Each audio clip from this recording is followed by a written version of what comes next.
Hello and welcome to this little video on the hair shader for Unreal Engine 4.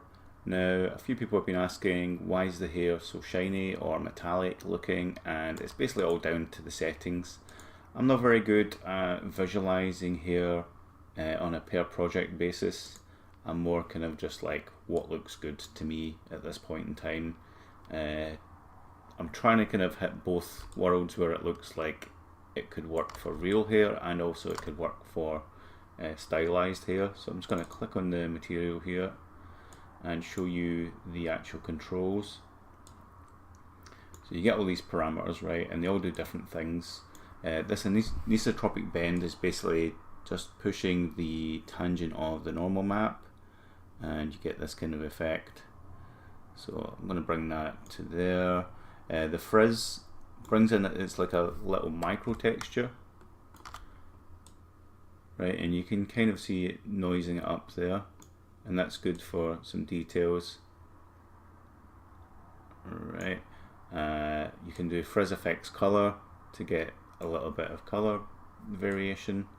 Affect shininess, so you can basically take away this shininess completely by bringing that down, because a lot of it is driven through the frizz. So if that's too shiny, like wet looking, then I bring it to, let's say, there, right?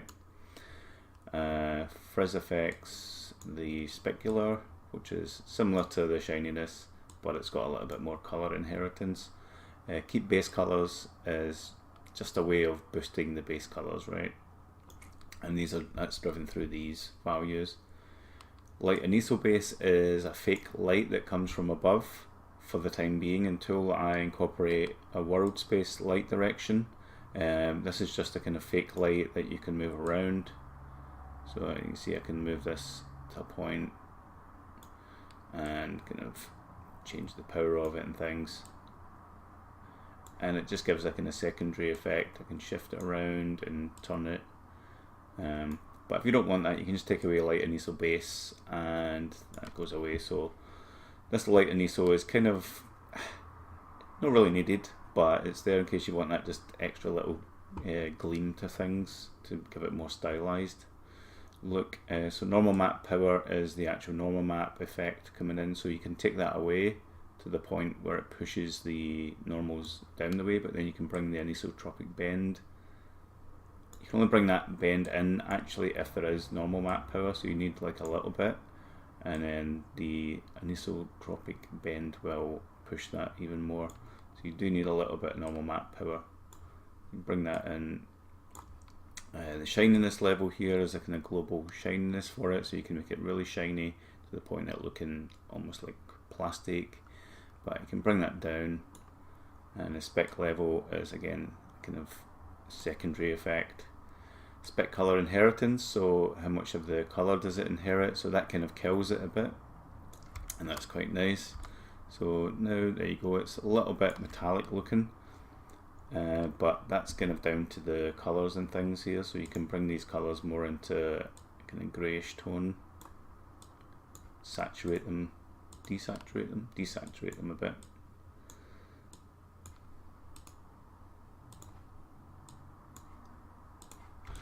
And then you can get it looking a bit more realistic. You've got control of the root color here as well. So if you want the root to be a bit more in line with the rest of the hair.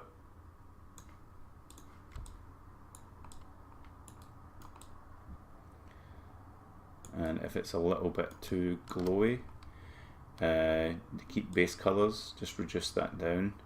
Keep base colors is just a way of boosting these colors up to the point where it looks really bright. Yep.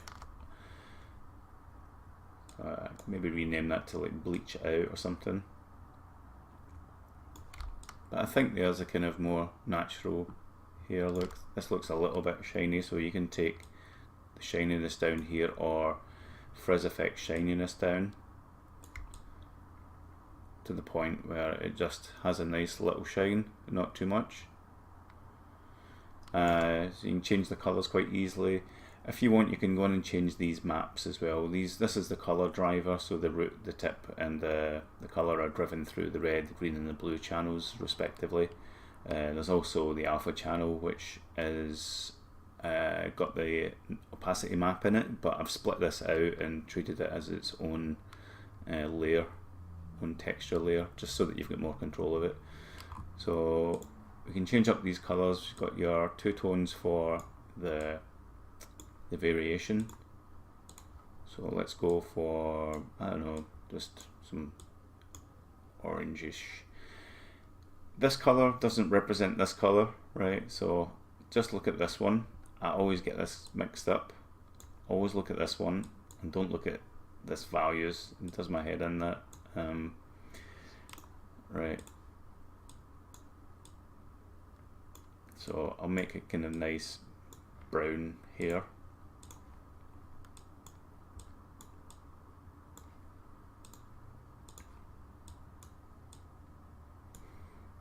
Right, it's more like red here actually, so I'll bring this more to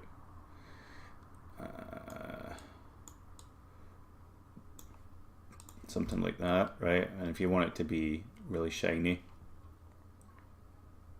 and the shine does help. It also helps if the root is dark and the amount of root is stored in the alpha here, so you can have a boost of that. Same with the tip.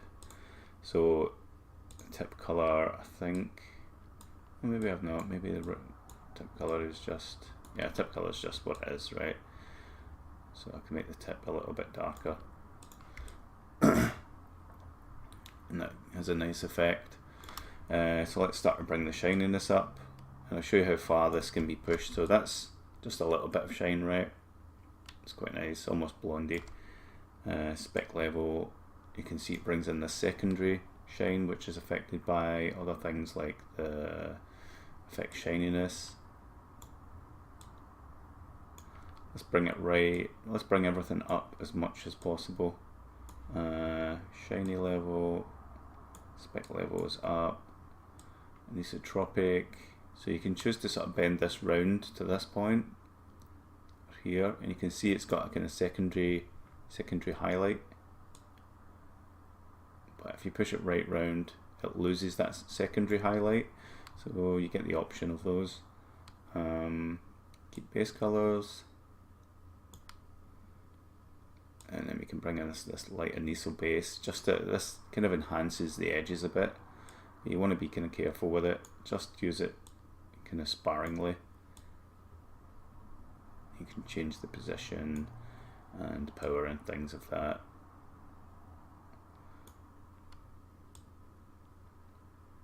Shift it round, we've got a normal map power. It's kind of like a fine tune, this one. So even with the shininess right up, it doesn't get too shiny. It's still quite nice to look at, but you can bring these colours up if you want it even more. So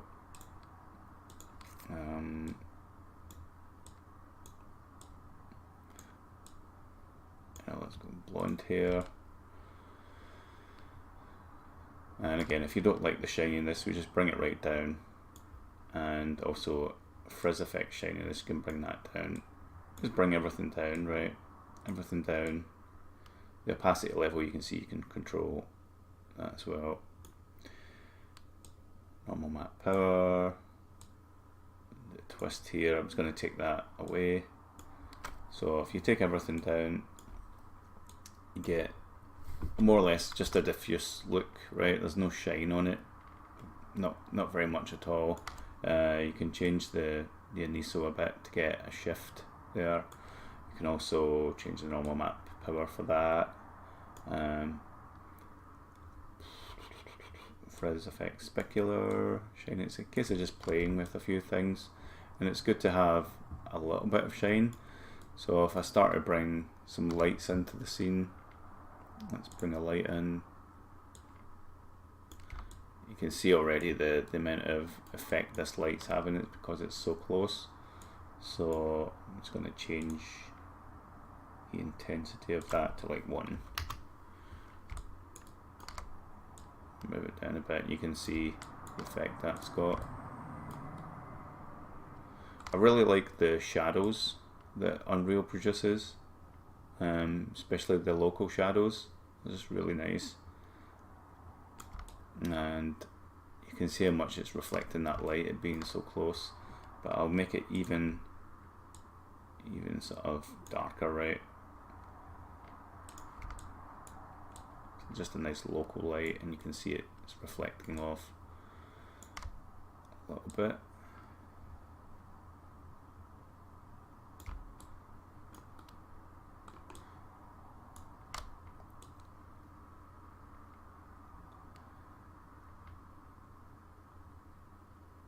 Yeah, I really like this local shadows. Just really helps to sell it, and nothing else pulls off hair this way. You can move this around, so if you're happy with a certain kind of look, see this is a kind of ghosty sort of look, but then this is a bit more in line. Let's bring shininess and things back up, just for the hell of it, just to show you how far this can be pushed. So the frizz is driven from a little bit from the variation, and also a bit from the frizz map, and the frizz is controlled here with these, you know, these tiling methods. So you can really kind of like mash them up and make them really noisy. So if I do like 0.015, I can make it less frequent with this one, so 0.01 or 0.2, and get a completely different look from it. And it almost looks like metal sort of hair now.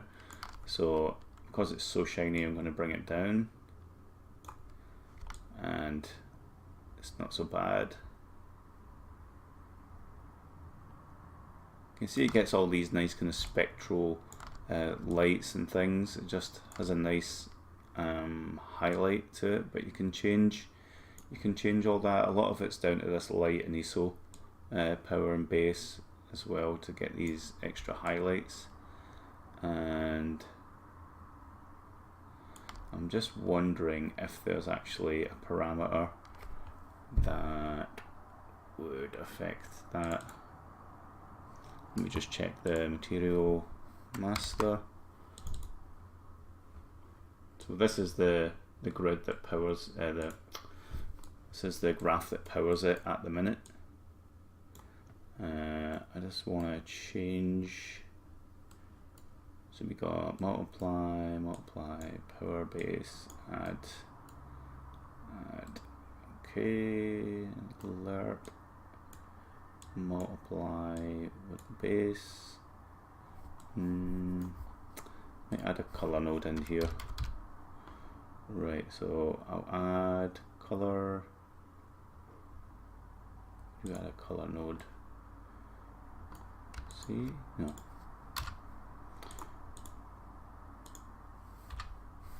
Vector 3, isn't it? Yeah. And then if I change this to parameter and call it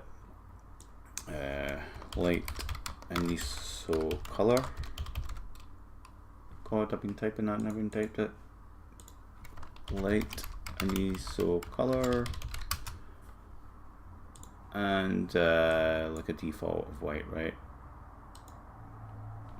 Default of white, and multiply that with this.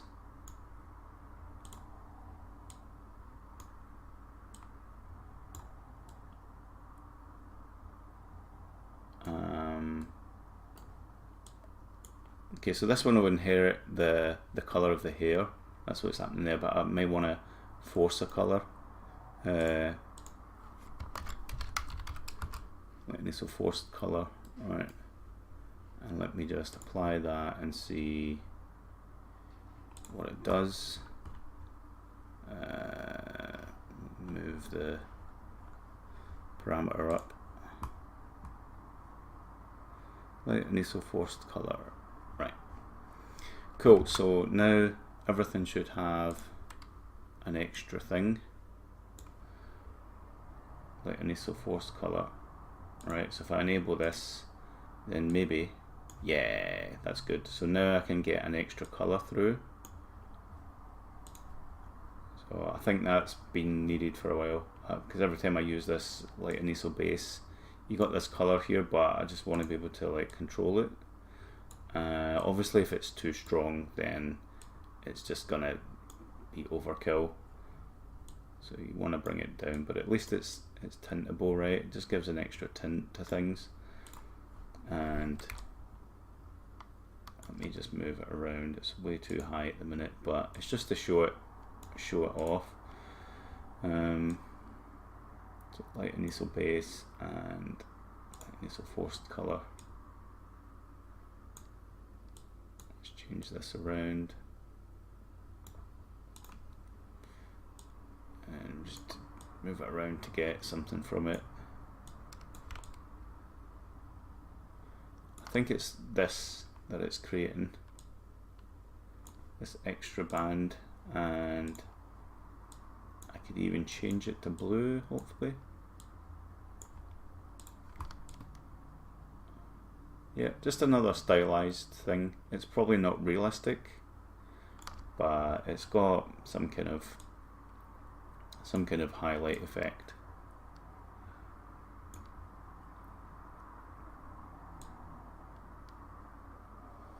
You can change it so far that it spreads right through the hair.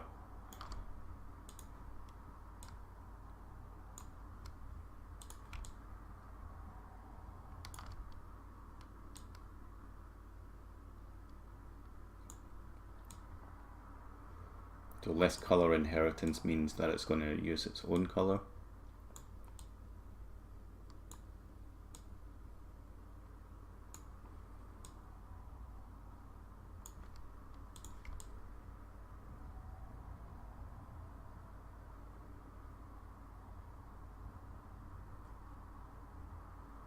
And if you think it's too shiny, just reduce the shininess. Frizz effect shininess as well. You can put that one up and move the shininess down, or shininess color inheritance, fix color inheritance, keep base colors,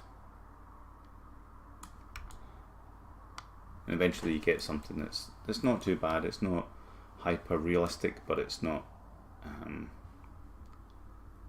bad either. Now I've just made a few screw ups when I've been making the hair. You can see these cuts here, and it's just where the hairs like cut through each other. But this is my first ever wig, my Speak to the Manager wig that I've created, and only just found that meme out through this. Can I speak to the manager, please? Hilarious. So let me just move this.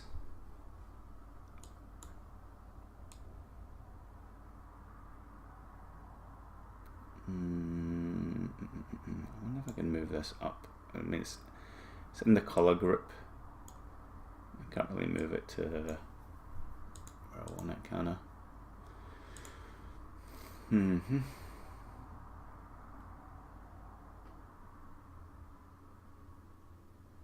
Root tip color, okay. Let me just call it something else. TV.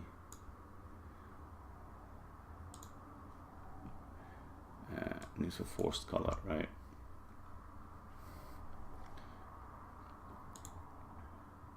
I think it will end up at the top now.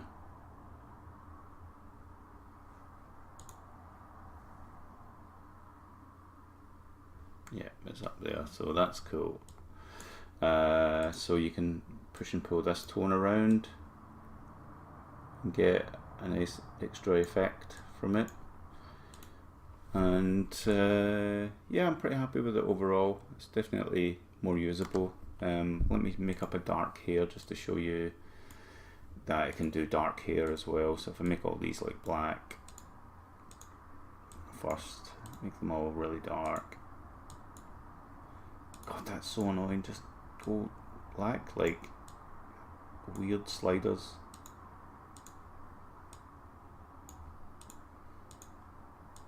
Right, so everything's jet black, right? There's absolutely no shine or anything on it. So I can bring up like the shininess level and this affects shininess. I'll try and bring things up and try and get my shininess back with everything completely black. And it looks like nothing at all, right? So it does need something. So initial forced color helps the little fake shine, right? So which you can move around, and so that gives us something. But everything needs to have some kind of like little tone to it. So as soon as I bring this grey in, and let's make that kind of brownish grey, so that's now there. Quite shiny, quite smooth, right? But you can change the frizz to make it like less, so it's getting more noisy. So I've frizzed it up a bit. Maybe, yeah, so that's really frizzy. Fix color, and I can bring that down, and now it's not as bad. Not as bad. So that's kind of more like the kind of hair I'm going to use for a character, and it just gets this nice extra shine coming from this light, right? It's coming from that light there. Move that around just to see kind of effect it's got.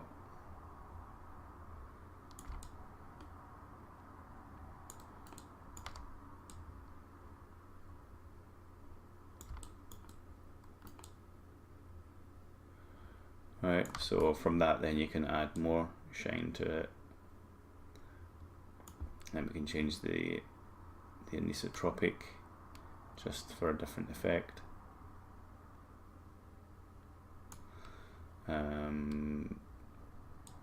More shininess, less shininess, so it gets more spread out. It is going to actually shine no matter what, because otherwise you're not really going to see it. If you don't want to see it, you can just tone down the colour and bring it a bit more to the tone you want, and already that's kind of killed a lot of it, right?